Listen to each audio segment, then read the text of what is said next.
Ubusasi ikintu kigezweho nuba wumva umupeta kwiyimbabazi n'ugutaginga Sherry Silver. Nyuma yo kwibaza uko ibintu biraza kurangira rero birangiye umupeta yemeye guca bugufi asaba imbabazi Sherry Silver. Ibaruwa rero uyu mwana w'umuhungu yanditse yagira ati muraho banyarwanda mukunda umuziki nyarwanda. Ndasaba imbabazi umuryango wa Sherry Silver Foundation ku bwa interview nakoze isebanya narahubutse narashutswe. Ntacyo naburanye Sherry baramfashije bita kuri famille yanjye batuma mumenya murankunda. Inama bangire sinazumvishe ariko igihe cyarageze numva ko bikwiye ko numva inama z'abakuze kuko ndacyari umwana. Nayobejwe n'umujinya ndetse n'inshuti mbi ndasaba uwapostinze video zanjye vuga Sherry Silver Foundation kuyisiba kuko harimo amakosa ndetse n'ibyaha. Ndasaba kandi ababishobora kumfasha kwiyungana mama wanjye Sherry nkesha byinshi. Ngomba gukunda ishuri nkumvira umuziki ukaza nabanje kwiga nkuko Foundation bidusaba ntandukanye n'ingeso mbi zose. Nukuri mu nyumve nduwanyu munsabire Sherry imbabazi. Ngayo nguko njye ndi mideri w'abanyarwanda. Diamolo.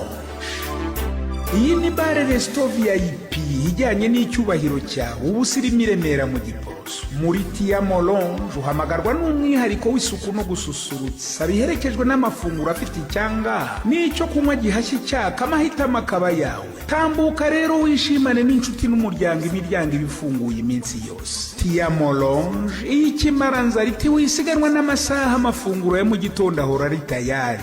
Bife nayo ikaba iteguye guhera isaa 5 kugera isaa 9 z'umugoroba.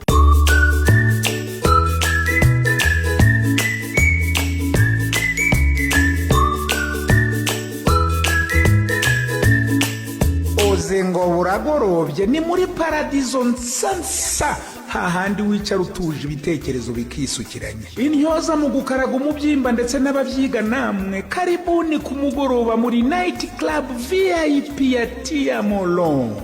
Tuhakubura ukweto turuhura ubwonko nibucya twanzike ku murimo. Abatararonkera muri uru rugo ruhire mwisiganuza ahubwo nimuhagere mwishirira amazeze.